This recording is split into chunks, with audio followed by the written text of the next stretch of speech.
నమస్కారం ఘంటారావానికి స్వాగతం. ముందుగా ప్రధాన అంశాలు. జూన్ 3 నుంచి 20 వరకు రెవెన్యూ సదస్సులు భూభారతి ప్రజలకు చేరే విధంగా నిర్వహించాలన్న సీఎం.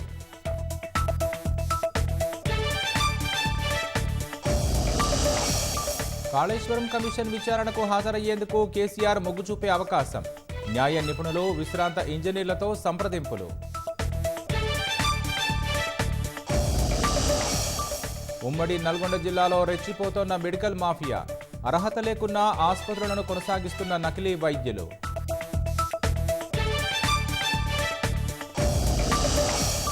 నేడు రేపు రాష్ట్రంలో భారీ నుంచి అతి భారీ వర్షాలు.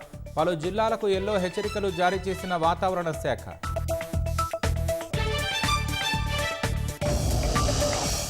కీలక బిల్లును ఆమోదించిన ఫ్రాన్స్ దిగువ సభ. అనారోగ్య వృద్ధులు ఆత్మహత్య చేసుకునేందుకు అవకాశం.